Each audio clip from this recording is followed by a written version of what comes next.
Todos sejam bem-vindos à nossa salinha tão especial, tão iluminada, onde vamos ter hoje mais um estudo, sempre acompanhado dos bons espíritos, da espiritualidade amiga presente, dos amigos encarnados, dos amigos desencarnados também que venham para estudar conosco. Então vamos iniciar esse estudo com uma prece.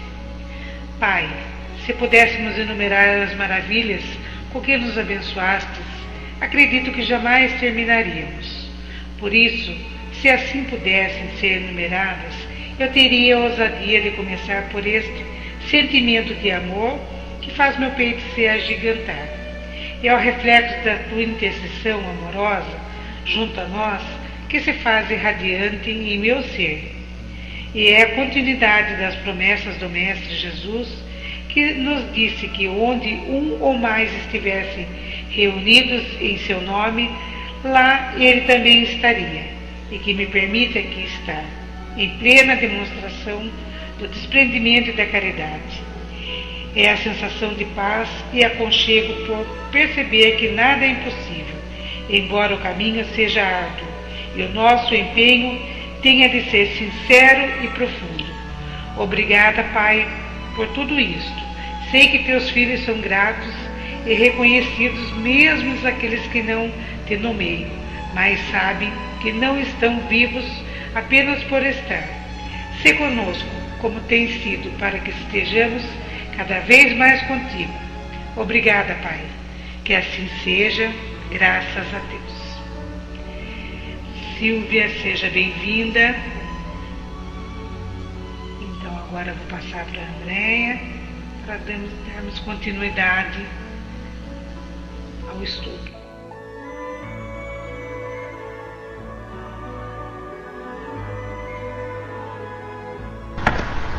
Boa tarde a todos.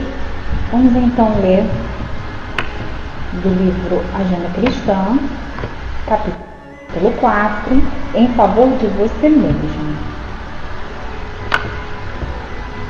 Boa tarde a todos que estão chegando. Aprenda a ceder em favor de muitos, para que alguns intercedam em seu benefício nas situações desagradáveis. Ajude sem exigência, para que o outro o auxilie sem reclamações. Não encarcere o vizinho no seu modo de pensar. Dê-lhe oportunidade de conceber a vida tão livremente quanto você. Guarde cuidado no modo de exprimir-se em várias ocasiões. As maneiras dizem mais que as palavras. Refira-se a você o menos possível. Colabore fraternalmente nas alegrias do próximo. Evite a verbosidade avassalante. Quem conversa sem intermitências cansa ao que ouve. Deixe ao irmão a autoria das boas ideias e não se preocupe se for esquecido, convicto de que as iniciativas elevadas não pertencem efetivamente a você, de vez que todo bem procede originariamente de Deus. Interprete o adversário como portador de, se precisamos de amigos que nos estimulem, necessitamos igualmente de alguém que indique os nossos erros. Discuta com serenidade. O opositor tem direitos iguais aos seus. Se você considerar excessivamente as críticas do inferior, suporte sem mágoas as injunções do plano a que se precipitou. Seja útil em qualquer lugar, mas não guarde a pretensão de agradar a todos. Não intente o que o próprio Cristo ainda não conseguiu. Defrontado pelo erro, corrija-o primeiramente em você e em seguida nos outros, sem violência e sem ódio. Se a perfidia cruzar o seu caminho, recuse-lhe a honra da indignação. se a perfídia cruzar o seu caminho, recuse-lhe a honra da indignação, examine-a com um sorriso silencioso, estude-lhe o processo calmamente e logo após transforme-a em material digno da vida. Ampare fraternalmente o invejoso. O despeito é indisfarçável. Homenagem ao mérito, e pagando semelhante tributo, o homem comum atormenta-se e sofre. Habitue-se à serenidade e à fortaleza nos círculos da luta humana. Sem essas conquistas, dificilmente sairá você do vai-vem das reencarnações inferiores. Textura linda, né? Para quem chegou agora, Chico Xavier. E o que mais me chamou a atenção, né, no texto é a importância do equilíbrio em tudo, né?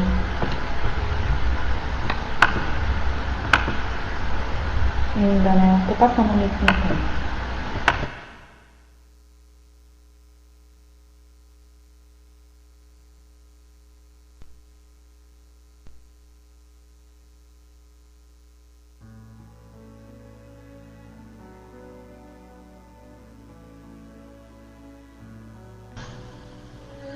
Olá, creio que sou eu, não? Não? Eu vi ali uma mãozinha da Sil. Sou eu? Sim? Ok. Então cumprimento aquele dos recém-chegados, a Regina. Os demais companheiros já tive a oportunidade de cumprimentar. Mais uma vez estamos aqui para desenvolver o estudo do livro Sexo e Destino, e nós hoje entraremos no capítulo 2, e eu queria recordar que no primeiro capítulo nós estivemos aqui a fazer uma abordagem às personagens centrais, a algumas das personagens centrais deste estudo, em que no primeiro capítulo se falou da personagem de Pedro Neves, que era um nobre, querido companheiro do plano, portanto, da colónia espiritual Nosso Lar, que trabalhava no departamento socorrista e que estava habituado às lides de apoio em socorro a companheiros desencarnados. Esse Pedro Neves, esse amigo deputado, tinha já uma vasta experiência em casos de socorro a companheiros, mas estava agora a entrar numa fase de melancolia e de tristeza, e mesmo até de sofrimento, e foi em conversa informal com André Luís, acabou por revelar aquilo que a razão de ser dessa tristeza, dessa melancolia porque estava a passar nesse mesmo momento. E ele narra a André Luís que tinha deixado na Terra uma companheira há cerca de 40 anos, e companheira essa que acabou por se consorciar com outro marido e que andou refeito a sua vida. Entretanto, a vida desregrada da viúva e dos filhos, o excesso de materialismo, a desvinculação completa dos laços afetivos para com Pedro Neves, o desencarnado, fez com que quer a viúva, quer os filhos se esquecessem completamente da sua pessoa, Pedro Neves, à exceção da filha Beatriz, que tinha deixado encarnada. A filha Beatriz, neste momento, estava com 47 anos, estava encamada, estava em sofrimento, em fase terminal, com cancro. Vocês aí costumam dizer câncer aí no Brasil, não é verdade? Algumas palavras aí que a gente tem aí uma distinção. E, portanto, o Pedro Neves estava a auxiliar, junto com outros companheiros desencarnados, enfermeiros espirituais, ajudar a filha Beatriz, que estava encamada e que estava às portas do desencarne. Então, por mérito de Beatriz e por mérito também de Pedro Neves, seu pai, vem ter com a filha Beatriz no sentido de a poder ajudar. André Luís acompanha Pedro Neves à sua residência na terra, aqui na crosta, e verifica, junto de Pedro Neves, o ambiente familiar que ali estava a acontecer ali naquele lar, e André Luís acaba por começar a compreender as razões do sofrimento por que estava a passar Pedro Neves. Então, isto apenas para recordar aquilo que o contexto da história do capítulo 1. Nós agora entraríamos para a leitura do capítulo 2 e vamos fazendo os comentários. E eu queria dizer e convidá-los aí a fazerem os vossos comentários aí na área do texto que acharem oportunos, ok? Tá bom?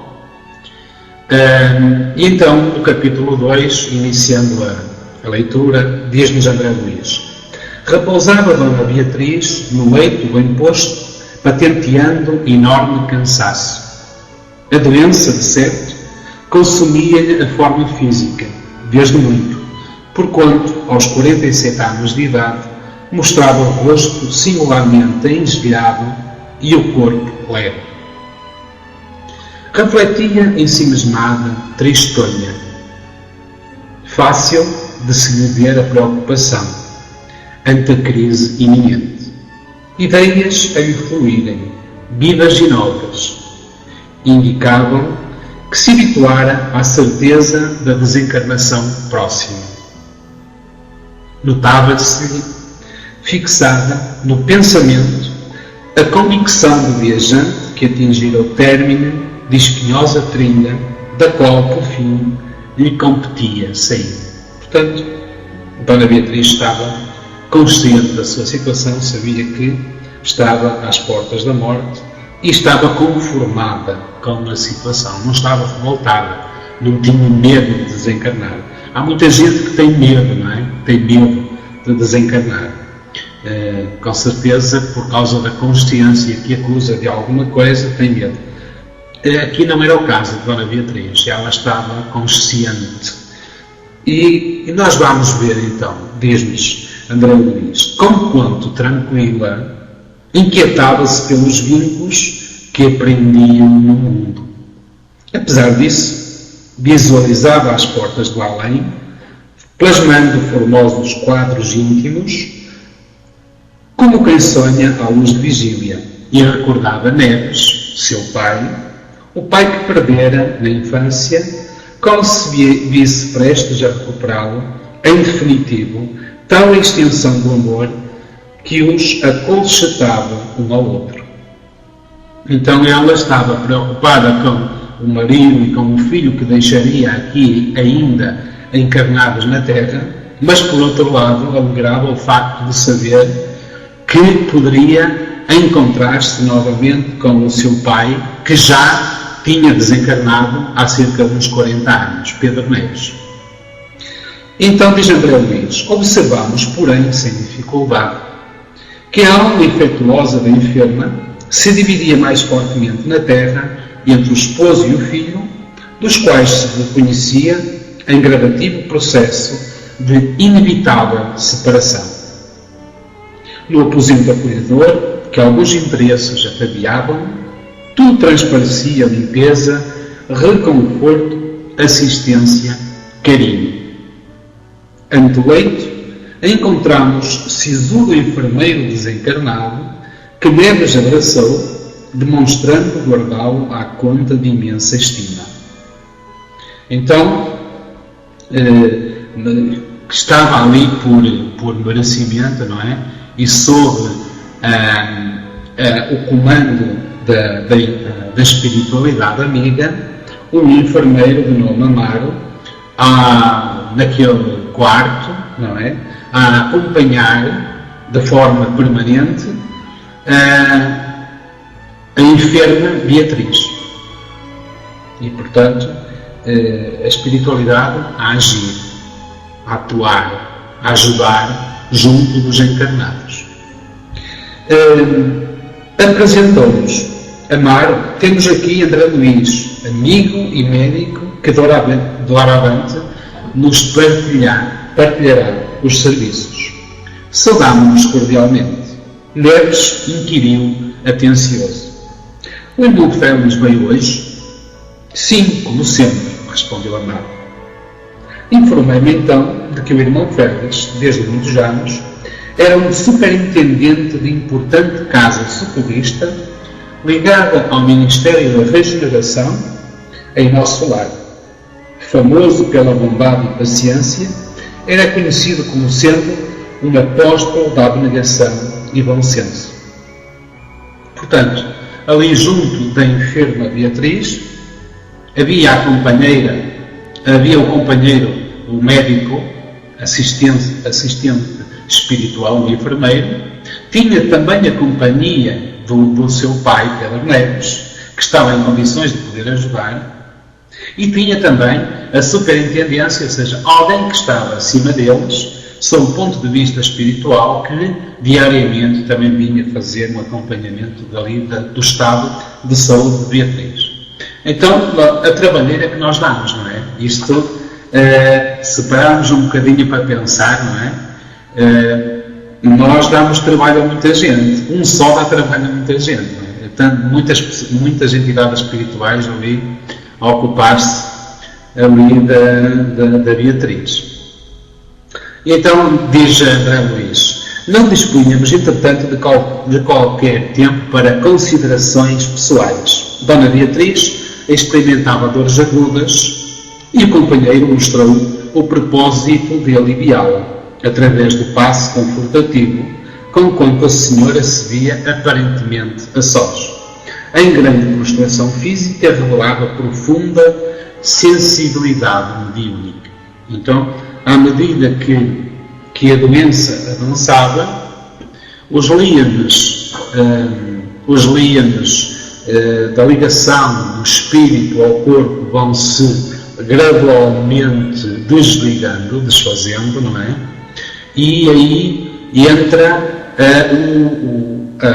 o aguçar da sensibilidade mediúnica, não é? Quanto mais espírito, menos matéria. Quanto mais matéria, menos espírito. Curiosa, boa tarde, bem-vinda. Então, ela começou, estava com grandes dores e também com uma grande sensibilidade mediúnica, conforme nos diz aqui André Luís. E há aqui agora uma anotação de André Luís, e que dá para nós meditarmos e pensarmos. Diz assim: os sublimes pensamentos do leito de dor. De olhos cerrados, a doente, embora não assinalasse a presença paterna, lembrava a ternura do genitor, que lhe parecia distante e inacessível no tempo. Identificava-se de novo com a ingenuidade infantil, na acústica da memória. Ouvia as canções do lar, voltava encantada às horas da meninice. Reconstituindo na imaginação as relíquias do berço, sentia-se no regaço paternal, à maneira de ave, de regresso à penugem do ninho. Portanto, ali naquele estado de doença profunda, e com a presença espiritual do pai, que a estava ali a acompanhar e a ajudar, ela, embora não vendo o pai, sentia-lhe a presença. E ao sentir a presença, recordou-se de toda a sua infância e de todos os momentos felizes que passou com o pai, da qual se recordava de forma constante e de quem nunca se desligara durante todo o período da sua existência. Então, isso fez-la lembrar na memória as canções do lar e todo aquele conforto e a saudade da meninice. E assim como também nessas horas da agonia, nessas horas terminais, é comum haver a recordação daquilo que nos deixa mais felizes, como também pode acontecer, consoante a pessoa, as qualidades da pessoa, como pode acontecer que as pessoas se lembrem de problemas graves que aconteceram, em que o remorso, em que a consciência vem acusar, e depois as pessoas não se sentem bem. E há ainda a crescer o facto de, no caso daquelas pessoas que acabam por ter aquelas visões, não é? Elas ficam já bastante desligadas do plano material e já estão mais no plano espiritual do que no plano material e acabam por ver a espiritualidade. E se a espiritualidade for amiga, é um conforto, é uma satisfação. Se a espiritualidade for inferior, apresenta imagens que certamente assustarão e deixarão bastante desconfortáveis as pessoas que estão nessa situação, não é? Eu não sei se alguém quer fazer algum comentário a respeito. Não? Ouvia música e havia pessoas próximas ao leito, alguns dias antes de desencarnar. Exatamente, é esse aumento da sensibilidade medíanica, não é?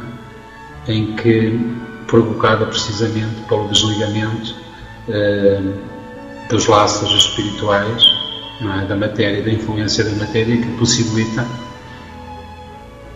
possibilita precisamente isso. Estamos mais no plano espiritual do que no plano material, não é? Mas há muitas situações assim, não só pode-se ver o bom, pode-se ver o mau, não é? E depois também há o merecimento, e depois também há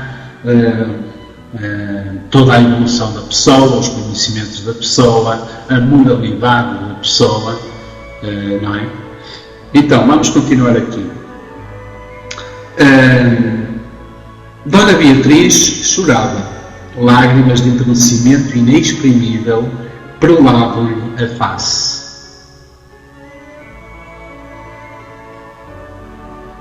A rainha diz: meu pai falava e via os irmãos, mamãe falava que estava frio, que eles falavam em espanhol e isso só fazia com os pais dele, que eu me recordo.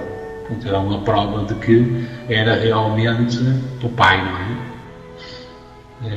Ele poderia... São formas que às vezes arranjam sinais de demonstrar de se identificarem perante a família, não é? Então, Dona Beatriz chorava. Lágrimas de enternecimento inexprimível perolavam-lhe a face. E sem que a boca anunciasse menor movimento, clamava intimamente com toda a alma: Pai, meu Pai. Meditai, diz André Luís, vós que no mundo admitis para os desencarnados a indiferença da cinza. Para lá dos túmulos, amor e saudade muitas vezes se transformam no vaso do coração em pranto comburente. Neves cambaleou agoniado. Então a Dona Beatriz, ao chorar de emoção, sentindo a presença espiritual do Pai, recordou-se, mas sem o ver, não é? Recordou-se do Pai, chamou por ele, comovida. André Luís comoveu-se com aquela situação e ficou agoniado, sentiu e fez-lo chorar. E então diz André Luís: enganem-se redondamente aqueles que pensam que para além da cinza, ou seja, para além da morte, há a indiferença. Não há indiferença. E assim como o Pedro Neves, que estava ali ao lado da filha, se sentiu agoniado e chorou comovido, assim ele sentia a sua filha, mesmo na colônia espiritual onde se encontrava. E assim sentem todos os desencarnados sentem os apelos e os chamamentos daqueles que lhes são queridos e que ficam aqui na Terra. E aí está a vantagem do conhecimento espiritual. É de que forma é que nós nos vamos recordar daqueles que nos são caros e daqueles que já partiram e daqueles que estão no mundo espiritual. Muitas vezes nós estamos a trazê-los aqui para dentro de casa através do pensamento. Pensamos nele a puxá-los para cá, quando deveria ser o contrário. Deveria ser um pensamento positivo emanado para eles, para que possam ser acompanhados, acarinhados, protegidos, orientados, esclarecidos, para que eles possam desenvolver a sua vida na espiritualidade. Mas quem não tem o conhecimento faz o contrário. Chora, revolta-se, que mal fiz eu a Deus, o que é que vai ser da minha vida? E vê-se muito desconsolo, muito desconforto, muito sofrimento. Vê-se lutos intermináveis, pensando que tudo acaba com a morte, com a separação da morte física. E isso não acontece. Isso arrasta para junto de nós, para junto das famílias e esses familiares que desencarnaram e estão a ser muito prejudicados com essas nossas atitudes, muitas vezes feitas de forma inconsciente, mas o que é certo é que eles acabam por sofrer. Muitas vezes pensamos até que, pedindo o auxílio daqueles que partiram e que, por nos ser familiares, pensando que estão esses familiares desencarnados numa situação espiritual avantajada, acabam por lhe pedir a intercessão e o favor, mas muitas das vezes esses mesmos irmãos é que estão numa situação de maior necessidade e que precisam eles mesmos próprios de ser ajudados e não que estão em condições de ajudar. Também acontece muito isso. Então, não há indiferença, como diz André Luiz, para além da cinza que deixamos no túmulo. Chispas de luz, quais, diz André Luiz, neto escandaleou agoniado, enlaceio, contudo, a pedir-lhe coragem. A ventania da angústia, porém, sobre o ânimo do companheiro atribulado, perdurou apenas alguns momentos. Rarefeito, a recompor o semblante que o sofrimento transfigurava, na fronte da filha, e orou, suplicando o amparo da bondade divina. Então o pai ali a orar para a filha. Chispas de luz, quais minúsculas flamas azulíneas, emulavam-lhe do tórax a se projeitarem naquele corpo fatigado, revestindo de energias calmantes. O poder da prece, não é? Que nós desconhecemos e nem imaginamos. Emocionado, observei que Dona Beatriz se acomodava a suave torpor, e antes que pudesse anunciar qualquer impressão, uma jovem, transfigurando-se nas 20 primaveras da experiência física, entrou cautelosamente no quarto, renteou connosco sem perceber-nos de leve e tomou o pulso da enferma, verificando-lhe as condições. A recém-chegada esboçou o gesto de quem reconhecia tudo em ordem. Encaminhou-se logo após na direção do pequenino armário próximo e, munindo-se de recursos necessários, voltou à cabeceira da dona de casa, aplicando-lhe injeção anestesiante. Dona Beatriz não mostrou a mínima reação, continuando a descansar, sem dormir. O concurso magnético de minutos antes insensibilizava os centros nervosos. Então, aqui o passe que o pai, Pedro Neves, lhe tinha acabado de dar, com a prece, tinha deixado insensível os centros nervosos insensíveis, a tal ponto de que, ao receber a injeção da enfermeira que aí estava, enfermeira improvisada, diga-se, nem lhe sentiu a dor. Então, perfeitamente tranquila, a moça, na qual observávamos a posição de enfermeira improvisada, retirou-se para um dos ângulos do aposento, a largar-se em acolhedora poltrona divina. Em seguida, descerrou um dos segmentos da janela quadripartida, atraindo a corrente de ar fresco que nos bafejou sem alarde.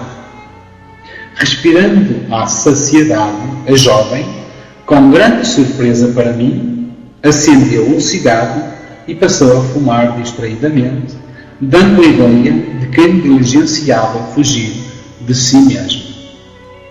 Então, a enfermeira a fumar no quarto da doente agoniada. Pedro Neves, o pai de Beatriz, a ver aquela situação. Neves fitou-a, deitou-lhe significativo olhar em que se mesclavam piedade e revolta, e indicando-a discreto informou: trata-se de Marina, contadora do meu genro, que se dedica ao comércio de imóveis. Agora, a pedido dele, desempenha funções de assistente. Então, contadora aqui em Portugal é contabilista, não é? Para vocês é contadora, não é? Quem trabalha com as contabilidades das empresas é contadora. Aqui, para nós, é contabilista. Então, esta era a contadora ou contabilista do marido da enferma. Evidente sarcasmo transparecia-lhe da palavra reticênciosa. Imagine, diz Pedro Neves, fumar aqui numa câmara de dor onde a morte está sendo esperada. Contemplei Marina, cujos olhos denotavam recôndita inquietude, manifestando ainda alguns laivos de respeitosa estima para com a nobre senhora, estirada no leito, soprava para além da janela as bufaradas cinzentas que lhe escapavam da boca. Repartindo a própria atenção entre ela e Amaro, o nosso amigo da esfera espiritual, Neves, com quanto mudo e constrangido, parecia querer falar à vontade e desinibir-se. Tentei, porém, inquirir mais amplo conhecimento da posição. Aproximei-me reverentemente da jovem no propósito de sondá-la em silêncio e colher as vibrações mais íntimas. Contudo, recusei assustado.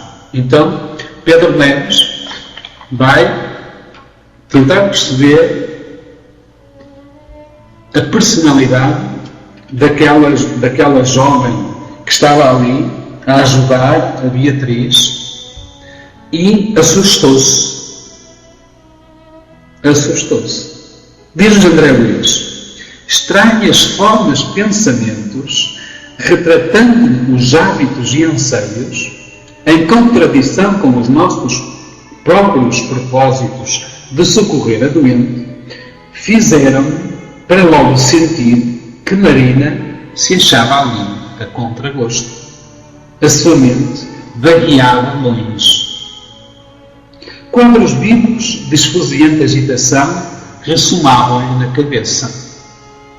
De olhar parado, escutava dentro de si própria a música brejeira da noite festiva que atravessara na véspera e experimentava ainda na garganta a impressão do gin que sorvera abundantemente. Apesar de surgir-nos superficialmente à guisa da menina crescida, sob o turbilhão da névoa fumarenta, exibia telas mentais complexas a lhe relampaguearem a aura imprecisa. Trazido pelas circunstâncias a colaborar na solução do processo assistencial, sem qualquer intuito menos digno, passei a estudar o comportamento isolado.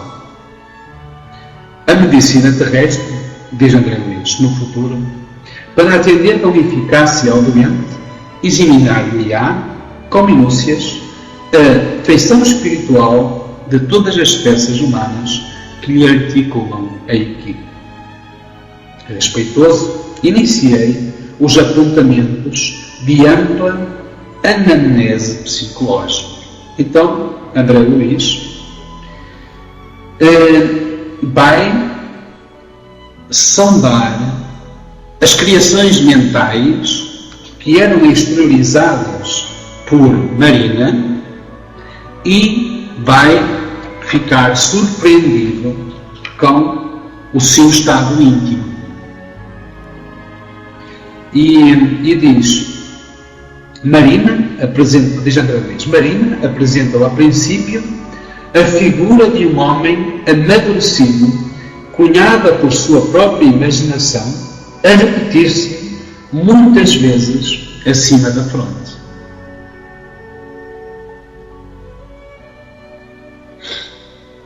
Exatamente. A medicina no futuro irá mais além do que aquilo que aparentemente está circunscrito a uma parte do corpo físico, não é? Porque em essência o problema é sempre de origem espiritual, não é? Que se manifesta na parte mais débil do aparelho físico, não é? E aí surge a doença.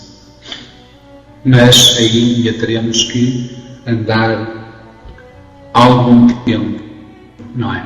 Pode ser que uma parte já tenha outras condições, não é? De perceber, mas pode ser que até nem falte assim muito, não é? Basta haver mais um pouco de abertura da mente humana para que isto em poucos anos dê um grande salto e um grande avanço, não é? Então, aquilo que nos chama aqui a atenção e que nos é trazido por André Luiz é as formas de pensamento. Aquilo que nós exteriorizamos, o nosso íntimo, criando aquelas formações, aquelas imagens mentais que se exteriorizam de nós e que não nos deixam ocultar nada do nosso íntimo, não é? Então, isto é muito importante, porque à época isto era um complemento daquilo que os Espíritos nos tinham avançado já no Livro dos Espíritos. E, por exemplo, na questão número 456, Kardec perguntava aos Espíritos se eles viam tudo o que nós fazemos, não é? E se eles poderiam conhecer os nossos mais secretos pensamentos. E os Espíritos responderam que podem ver constantemente tudo o que nos rodeia, podem conhecer os nossos mais secretos pensamentos, de tal sorte, não é? Como ele diz, que muitas vezes conhecem aquilo que nós até queríamos ocultar de nós mesmos. Então isto, no Livro dos Espíritos, sob o ponto de vista filosófico, mas profundamente esclarecedor, é através dos irmãos espirituais de André Luiz, dos livros de André Luiz, vêm-nos ampliar esse conceito, explicando-nos de que forma é que é possível os Espíritos conhecerem o nosso íntimo. E esta é apenas uma das formas dos Espíritos nos conhecerem, através da forma de pensamento, através da irradiação mental, da cor, da energia, da cor energética que nós revelamos, que se exterioriza no nosso íntimo e que os Espíritos podem e têm condição para avaliar. Mas poderíamos perguntar também, e será que todos os Espíritos conseguem ver? Conseguem saber? Será que nós podemos ocultar tudo a todos? Ou só a alguns? Não é? Podemos questionar. E, na realidade, nem tudo nós podemos, como é que é dizer? Nós não podemos ocultar, Mas essa informação não está disponível para todos. Está disponível para aqueles que nos são iguais ou para aqueles que nos são superiores. Porque os espíritos inferiores a nós, ao nosso padrão mental, não têm acesso a esse tipo de informação. Correto? Está certo? Ou não? Alguém quer fazer um comentário? Os superiores podem conhecer tudo daquilo que lhe é inferior, mas os inferiores não podem ter acesso ao conhecer àqueles que lhe são superiores, não é?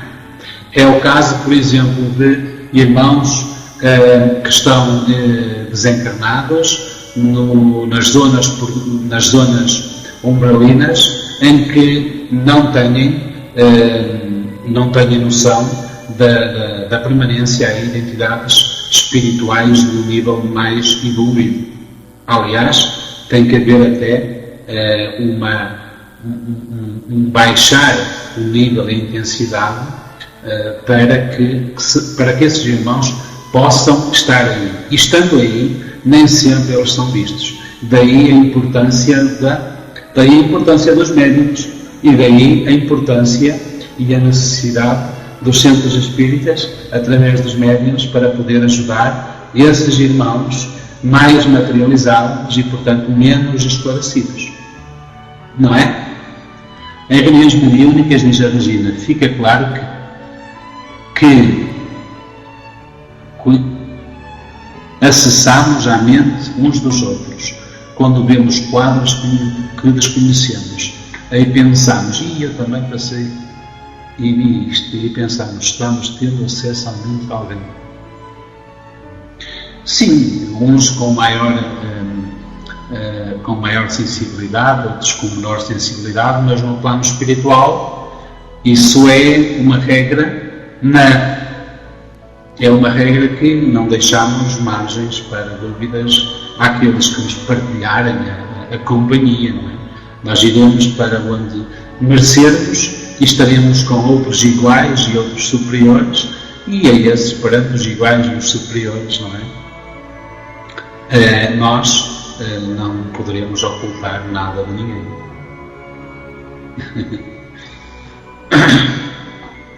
Ok, vamos então continuar aqui.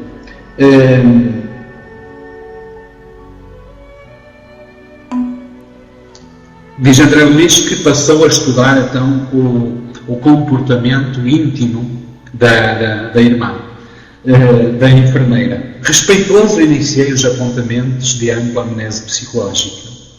Marina apresentou a princípio a figura de um homem amadurecido, cunhada pela sua própria imaginação, a repetir-se muitas vezes acima da fronte. Ela e ele, juntos, percebia-se-lhes de pronto a intimidade, adivinhava-se-lhes o romance. Fisicamente semelhavam pai e filha. Entretanto, pelas atitudes sentimentais, não conseguiam disfarçar a estuante paixão um pelo outro. Nos painéis sutis que surgiam e se desfaziam, alternadamente, mostravam-se ambos extasiados, ébrios de prazer, fosse debutados no automóvel de luxo ou enlaçados na areia morna das praias, conchegados sob a proteção de arvoredo tranquilo, ou sorridentes em tumultuados abrigos de encantamento noturno.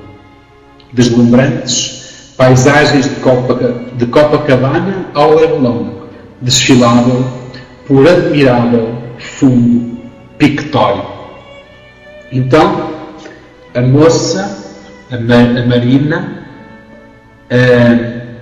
ela tinha todos estes quadros, pensava em tudo isto, e tudo isto se desdobrava na sua mente e era vista e observada pelos irmãos espirituais em presentes. No caso, André Luís, Pedro Neves, e no caso também estava o enfermeiro Amaro, não é? Então a moça entrefechava as pálpebras para sonhar com mais segurança as reminiscências que lhe empolgavam os sentidos, para logo após mentalizar surpreendentemente outro homem, tão jovem quanto ela mesma, evidenciando-se-nos entregue às cenas de um filme interior diferente. Formava um novo tipo de palco para exibir a lembrança das próprias aventuras, no qual se destacava igualmente, ao pé do rapaz, como se estivesse afeiçoada aos mesmos sítios, desfrutando companhias diversas. Ela e ele também juntos, no mesmo carro, entrevisto, ou na condição de pedestres felizes, saboreando refrescos ou repousando em animados entendimentos nos jardins públicos, sugerindo o encontro de crianças e namoradas a entristecerem aspirações e sonhos. Então, a nossa enfermeira, a contadora ou contabilista que prestava assistência à Beatriz, tinha 2 casos amorosos, com o senhor mais velho e com a filha. E com o filho, não é? Naqueles rápidos minutos de fixação espiritual em que se exteriorizava tal qual era, Marina revelava a personalidade dúplice da mulher, dividida entre o carinho de 2 homens, jubilada por pensamentos de medo e inquietude, ansiedade e arrependimento. Neves, que de algum modo me partilhava a inspeção, quebrou a calma reinante, enunciando abatido: está vendo? Julga que é fácil para mim, pai da doente, suportar aqui semelhante criatura? Tratei de consolá-lo e, por solicitação dele próprio, passámos a pequeno salão de leitura contíguo ao aposento da enferma, a fim de que pudéssemos refletir e conversar.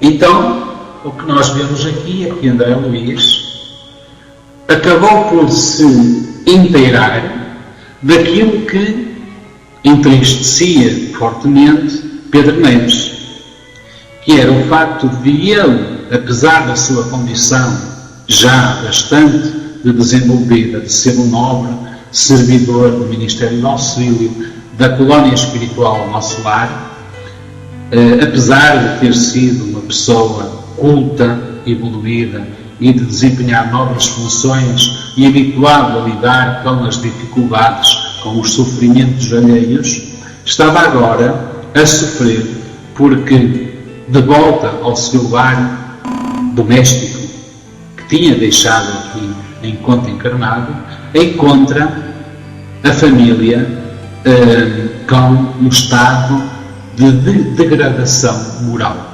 Vai encontrar a filha doente com o seu marido, o seu segundo marido, a cuidar de Beatriz doente, com a ajuda da sua empregada contabilista ou contadora, Marina, que lhe presta cuidados de saúde, mas com a qual mantém uma relação amorosa. André Luiz acaba por verificar também que essa Marina tinha igualmente um caso amoroso com o filho de Beatriz e com o filho de Nemésio, o marido de Beatriz. Portanto, aqui Pedro Neves fica completamente, ao perceber-se disto, sofre com aquela podridão moral. André Luiz, ao ler todo este enredo que se manifestava através das formas de pensamento que eram criadas tanto por Mariano como por Nemésio, acabam por verificar o enredo familiar. E Pedro Neves, apesar de toda a sua evolução, não deixa de ficar chocado, não deixa de ficar transtornado, porque acaba por sentir na pele tudo aquilo que é a família. Quando nos toca a família, por mais conhecimento que nós tenhamos, acabamos sempre por sofrer alguma coisa. É assim também para nós os espíritas, que apesar de sabermos que a morte não é o fim, também não deixamos de sentir aquele momento de desencargo, o momento da separação, não é? Quando nos toca a nós, apesar de todo o conhecimento, também, por vezes, também vacilamos, não é? Então, o capítulo 2 termina por aqui e não dá tempo para mais. Poderíamos, eventualmente, fazer algum comentário a propósito do que aqui foi falado. Não sei se alguém quer comentar aí na tela algo na área de texto, algum comentário, alguma questão a propósito. E eu cumprimento a Dona Demi, Cava, o Tolkif e o Spock. Sejam todos muito bem-vindos. Nós estamos na parte final do estudo de hoje, mas do tratamento que ela recebia. Sim. Sim.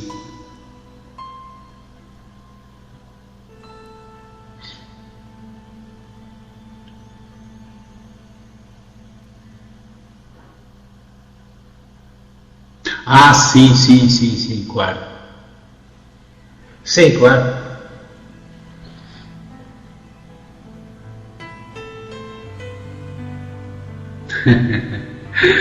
Mas isso és tu que já vês muito, não é? Já vês muito à frente. Exatamente, não é? É assim, pois nós aqui no plano material somos uma cópia ainda bastante imperfeita daquilo que se passa no plano espiritual, não é? E sendo nós uma cópia ainda bastante imperfeita daquilo que já se consegue no plano espiritual, também aí em matéria de conhecimento, em matéria de todo o nível, não é? Da organização, do conhecimento, de tudo, e também da medicina, é muito mais desenvolvida. Então, eles trazem-nos até nós essa ajuda sob o ponto de vista de assistência espiritual, fluídica, não é? Mas obedecendo sempre às leis que nos governam, não é? Eles não podem derrogar leis, não é? Eles podem só fazer aquilo que lhes é permitido, que está dentro daquilo que é permitido, não é? Porque ninguém tem um tratamento especial, não é? A não ser que haja um merecimento, mas mesmo isso já não é um tratamento de esclarecimento, não é? Então a espiritualidade não pode derrogar as leis, não é? Não pode dar um tratamento especial para um e não dar para o outro. Então há um merecimento. Aí, no caso, o Pedro Neves, o pai da enferma, da Beatriz, orou, e ao orar entrou em comunhão, em contacto, em pensamento com o plano superior da vida e recebeu essa energia que a transmitiu nesse passe, aquelas energias que lhe saíam do tórax endereçadas à enferma Beatriz. E foram de tal forma reparadoras e refazedoras do seu desequilíbrio que a deixou relaxada, deixou-a insensível à dor, a tal ponto que nem sofreu quando recebeu a injeção. Então, são todos estes conhecimentos, e em especial também aqui hoje o enfoque para aquilo que é a forma de pensamento, porque nós pensamos de forma contínua e permanente e estamos sempre a emitir formas de pensamentos que são vistas pelos espíritos e que se associam a nós, exatamente atraído pelo pensamento que nós emitimos e pelas formas de pensamento que nós emitimos e que nós não temos ideia sequer, muitas vezes, de que assim acontece. A Rua diz que seria o mesmo magnetismo que André Luís recebeu em nosso lar, energias que tratavam da enfermidade. Claro, numa situação já muito mais desenvolvida que nós aqui no plano Terra, não é? No plano material. não é? Bom, alguma questão? Alguém quer colocar alguma questão? Não? Sobre a história que estamos aqui a desenvolver, o livro Sexo e Destino. Como vocês viram, ok Silvia, tá, obrigado pela presença, tá? Como vocês viram, começam já aqui no capítulo 2 alguns enredos que faz jus ao nome do livro, Sexo e Destino, não é? Vimos já ali a começar ali dentro daquela família a desnudoar-se algo que vai revelar a essência daquelas personagens que se vão enfileirar aqui ao longo desta história do enredo familiar destas famílias. Bom, eu fico por aqui, não quero atrasar mais, agradeço a todos a vossa presença, a companhia, e vou então descer para continuarmos aí com a parte final, tá bom? Vibrações e preces, ok? Um abraço para todos e até 2 a 15 dias no mesmo horário, ok?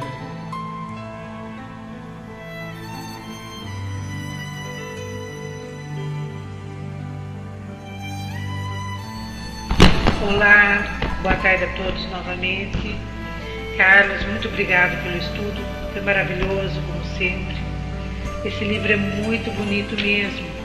Depois a gente faz a liçãozinha de casa, a gente lê mais um pouquinho, explicou muito bem, então estamos muito gratos.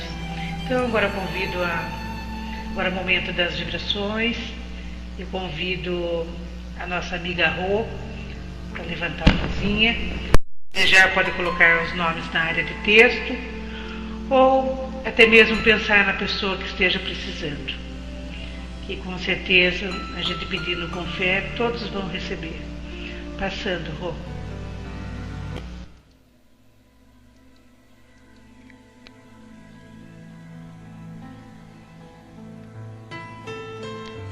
Eu desejo a todos, irmãos aqui presentes, encarnados e desencarnados, muita paz, muita luz,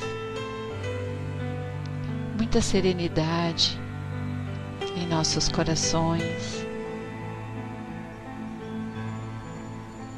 Então eu convido a todos que possamos aquietar nossos corações, as nossas mentes e agradecer a Deus, a Jesus e a todos os nossos amigos da espiritualidade que sempre vibram por nós, em todos os momentos, principalmente quando nos reunimos em nome do Pai, aonde buscamos nesta tarde, através deste estudo, todo o entendimento. Que possamos também ser uma ponte infinita e que possamos transportar para aqueles irmãos que ainda não conseguem sentir a presença amorosa do Pai, mas que possamos emanar a cada um deles a luz da esperança, a luz do recomeço, a luz da compreensão,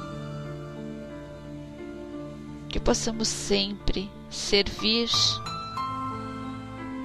para com todos que fazem parte desse universo infinito, que tenhamos sempre a paciência, a tolerância, a confiança,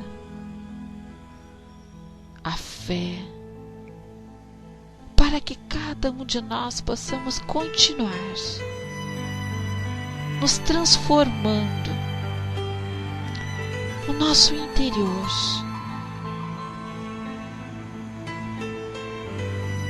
multiplicando a nossa essência que Deus nos deu, que é o bem, movido pelo amor, a verdadeira caridade, que devemos primeiro transformar dentro de nós tudo aquilo que não necessitamos, que devemos dizer: não preciso mais dessa dor, deste medo, dessa tristeza, deste apego, da mágoa. Eu preciso, Senhor, da Tua luz infinita, para que eu possa me fortalecer, que eu possa confiar em mim mesma. Por isso nos reunimos, para buscar ajuda, buscar o amparo, buscar o amor. Então, neste momento, nós também precisamos emanar para os nossos irmãos que se encontram nos hospitais, nos presídios, nos orfanatos, nos asilos, nas clínicas. Precisamos emanar para os nossos governantes. Precisamos emanar para aqueles irmãos que ainda não conseguem colocar no seu interior o respeito para com seu próximo.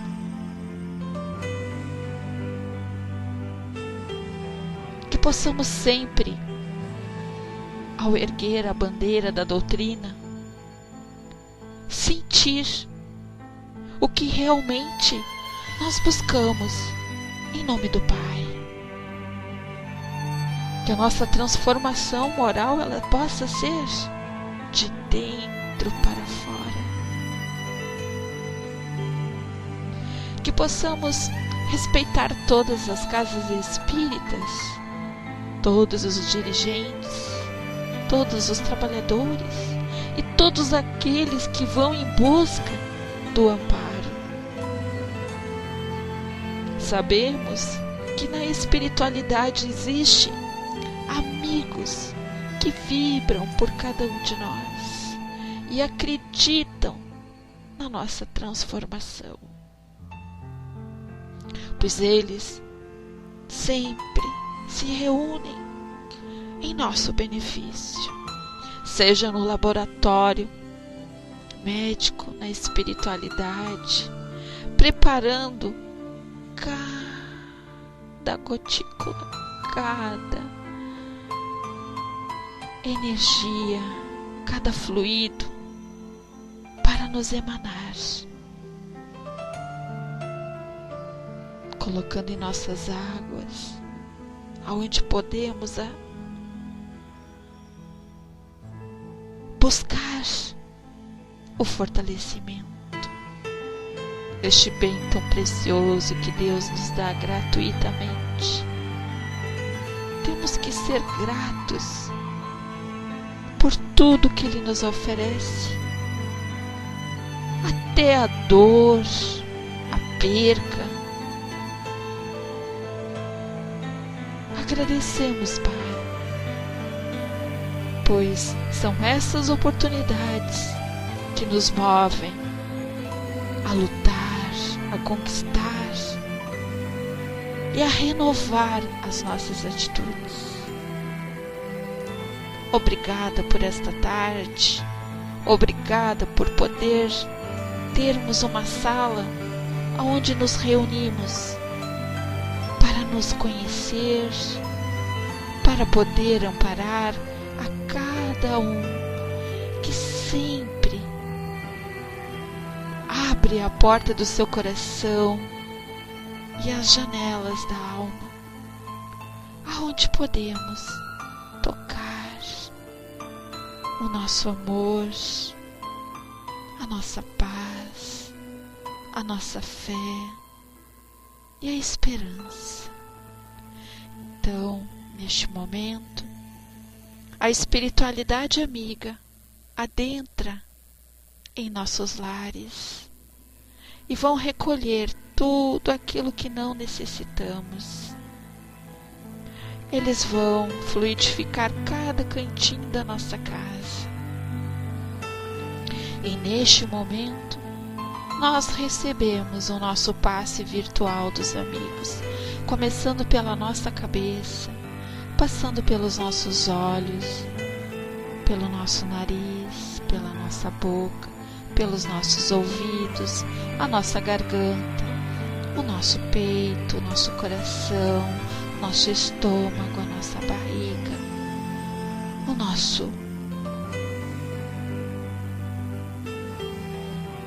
as nossas pernas, os nossos pés, os nossos braços, as nossas mãos,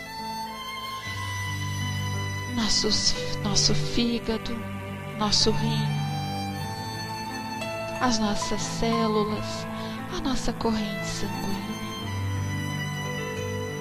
Cubra o nosso irmão Carlos, Senhor, nossa irmã Sil, a nossa irmã Andréia, a nossa irmã Dulce, a nossa irmã Lúcia, a nossa irmã Rainha, nosso irmão Márcio, a nossa irmã Silvia, a nossa irmã Regina, a nossa irmã Dona de Mim, o nosso irmão Cabalá, o nosso irmão Toufik, nossa irmã Catinha, o nosso irmão Caminhando, a nossa irmã Sofia, a nossa irmã Joyce, a nossa irmã Lucimare, a nossa irmã Verônica e todos aqueles que fazem parte do nosso convívio, aqueles que não puderem estar conosco, os nossos filhos, maridos, esposas, nossos pais, nossos irmãos, nossos avós e principalmente, Senhor, os nossos desafetos, pois precisamos perdoar e sermos perdoados, pois só assim retornaremos um dia à Pátria Mãe Celestial. Eu desejo a cada irmão aqui presente muita paz e muita luz. Que seja feita, Pai, a Tua vontade, sempre em forma de amor, hoje e sempre. Contigo, Sil.